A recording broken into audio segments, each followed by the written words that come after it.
Magkakaroon na ng facial recognition. Ay, fifth floor. Gamit ko. Sige, maraming salamat. Thank you. Sige, teka lang. Ano po? All good. Na-pick up na natin ang ating first booking. Proceed tayo dun sa isa natin, Mandaluyong din. Ayun ah. Mandaluyong? Apo. Thank you. Alright, first tip natin, no? May tip tayong 4 pesos. Bigyan tayo 150. 146 tayong pair. Alright, meron na tayong ating first and second booking. So nakakuha tayo ng double booking natin, parehas Mandaluyong. So na-pick up natin dito sa Fairview. So bali binayaran na siya pareho, no, dun sa pick up location. So itong dala natin na dalawang Mandaluyong is paid na through cash. So ayun, magandang tanghali mga paps sa ating mga kapwa rider at sa mga naka-tune in sa ating vlog for today. So babakbak na naman tayo sa kalsada para maghanap buhay. So bali chichika ko lang sa inyo, no mga paps. What? May latest update si Lalamove. Huh? Bali kanina lang nakita ko sa mga notification na magkakaroon na ng facial recognition si Lalamove. So napansin ko na yun mga ilang araw na nakalipas. Tapos kanina lang pag open ko ng app, nag-pop up na kagad yung about sa facial recognition bago ka mag on duty sa iyong Lalamove account. So ayun, lumabas yung facial recognition. Tapos nag-take photo na rin ako kanina. So malaking tulong yun sa Lalamove apps at sa mga account natin. At para na rin sa safety and security purposes kasi marami ng Lalamove account na naibenta sa iba't ibang mga riders at yung iba is ginagamit nila para makapang-scam or makapanloko ng ibang customer. So malaking tulong ito para mas mapabuti lalo yung seguridad ng mga customer natin sa Lalamove. So dapat nga dati pa nila ginawa ito kasi marami na talagang nabiktima yung mga scammer na rider. So, kawawa naman yung mga customer na nabibiktima ng mga scammer na ito at nakukuha na ng mga item. Especially yung mga nagpapadeliver ng mga mamahaling item like mga gadgets, laptop. So actually ngayon ko pa lang siya masusubukan sa facial recognition kung paano siya mag-work, kung sakali ibang mukha yung gagamitin pagka nag-picture gamit ang facial recognition. So titignan natin kung paano ang sistemang gagawin nila Lalamove kapag hindi mo mukha yung na-capture doon sa yung Lalamove account. So hopefully pag-igtingin pa nila yung mga ganitong security features para na rin sa safety ng mga items ng mga customer. So sana ituloy-tuloy na lang yung improvements about sa safety and security features para mas maging convenient at maayos at hindi gamitin sa masama ang paggamit ng isang Lalamove account. At sana ma-implement din yung mga gusto mangyari ng karamihan natin mga Lalamove rider is yung kahit paano tumaas ng konti yung fare para naman mas lalo tayong ganahan sa ating pagbabiyahe. So let's see, mag-observe tayo sa mga upcoming improvements or updates ni Lalamove apps. So hopefully mga improvements is fair lang sa both parties, fair sa customer at fair din sa Lalamove rider. So sa ngayon, focus muna tayo sa ating biyahe for today. So bali nakalabas tayo 11:40 na. So magtatanghali na So hopefully makarami tayo ng bookings at maging maganda ang income natin for today. So deliver man natin tong ating unang double booking. Punta muna tayo ng Mandaluyong. So let's see. So samahan nyo lang ako sa ating biyahe for today. So hopefully mag-enjoy kayo sa ating biyahe ngayong araw. Alright, let's get it on!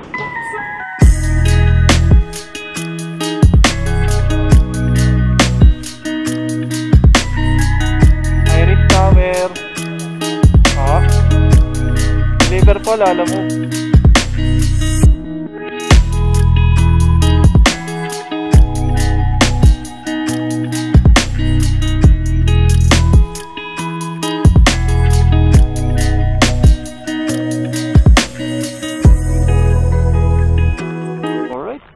na natin ang ating first booking. So, i-drop na rin natin tong isang booking natin. Malapit na dito. 1 kilometers away lang. So, tara, let's go! Ano po? Sorry? Fifth floor, engineering office. Ay, 5th floor? Oo, wala kasi ako sa office eh. Yan eh. Kasi sir, may ano tayo eh, yung queuing service fee sir eh. Pagka ganon. Willing po ba sila mag-add sir? 70 pesos po yun, queuing service fee. May bayad na ba yan? Wala pa. Binayaran lang po yung ano, delivery fee. Saan ka magsasalit sa lobby? Opo, dito sa baba. May delivery fee, fifth na lang ng elevator. Opo, at willing po sila mag-add sir, 70 pesos po yun. 70 pesos sa takailan ng first floor hanggang fifth floor. Opo. Engineering office. Opo. Oo, yan sa'yo. Basta, napintay ka na lang dyan. Sige po, dito po sa labas. Kaibigan ko, opo. Opo, dito lang po sa tapat, nakapark. Opo, sa harap ng building. Opo, blue building, opo. Salamat, okay, bye-bye. Move up. Napakita akong 5th floor eh. Sabi ko, willing po ba sila mag-add? Meron tayong queuing service fee, 70 pesos. Nag-add? Magkano? Fairview. Fairview? 139. Tapos ginawang 200. Dapat mag-add talaga sila kasi masasanay sila eh. Ini-inform ko kaagad pag may ganun eh. Ayaw naman mag-add, kunin na lang daw dito. Di okay. 5th floor. Ayaw mag-add. Pero kinausap ko naman maayos eh. Rainante po. Thank you. A few moments later. Alright mga paps, so after natin kantay ng mga around siguro 20 minutes din. Nakakuha rin tayo ng ating pang third at pang fourth booking. So papunta itong Tandang Sora. So yung isa through wallet yung payment, yung isa through cash. So pipikapin muna natin around 1 kilometers away. Tapos larga tayo.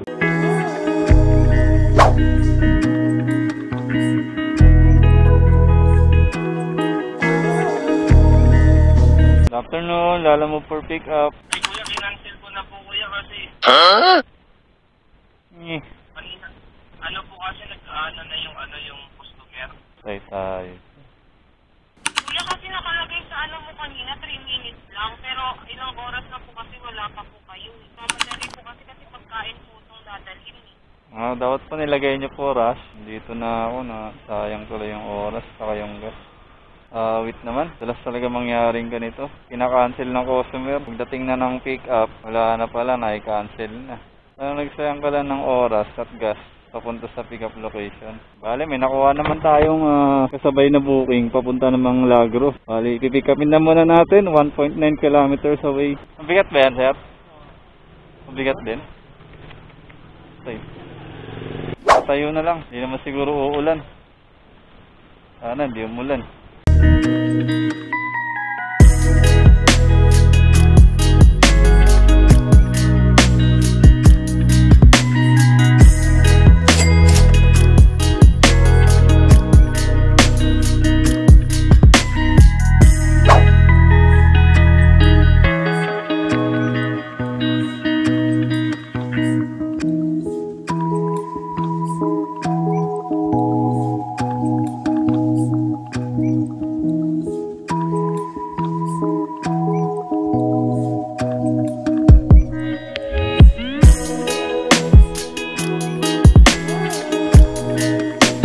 After natin ma-drop yung isang booking natin na 2 boxes, yung credit na booking. So, nakakuha ko ng ating kasabay pa papuntang Lagro. So, nakuha natin is papuntang Pasong Putik. Kaso nga lang, medyo malayo-layo yung pick up location. So, kinuha ko na rin para kahit pa paano may kasabay pa rin papunta ron. So, may alam naman tayo na shortcut dito papunta ron sa pick up location. So, ayan, naging 1.8 kilometers away na lang. Alam mo, pick up. Ay, may shortcut eh. Oo, dun po. Buti kahit pa paano, alam ko yung shortcut dyan. Wala, ikot ako mga yun, 5 kilometers. Thank you. Salamat. Okay, na-pick up na natin mga paps. So proceed na tayo dun sa Lagro muna. I-drop muna natin itong mahabang item na to bago tayo pumunta ng Fairview Terraces. So tama-tama, malapit na yun dun. Tama pala yung pin location. Dito na ako kanina eh. Hello, good afternoon po. Good afternoon po, boss. Lalamove po ito. Kuya sir, at saka na? Oo, andito na po. Di ba si Paul Mandomio? Andito na po. Andito na po siya. Kukunin. Pwede ko ba i-chika sa'yo ngayon yung payment ko? Oh, pwede naman po. Pwede pa na lang pang cash out. Sige, dagdagan ko yung 200 ha? Oh, sige po. Ito yung sa panel, no? Opo, itong panel. Sige sir. Ano yung Gcash number pala? Ito na yun, number na to? Opo, itong number po na to. Gamit ko. Sige, set ko kayo sir ha, mga 3 minutes lang ha? Sige, oh, maraming salamat. Okay. Thank you sir. Okay, bye-bye. Medyo mabigat to, sir, ha? Okay. Thank you. Okay, tapos na itong isa. Proceed tayo dun sa isang drop natin. Dito lang sa may Fairview Terraces. Deliver muna natin. O sana makakuha pa tayo na sunod natin na booking.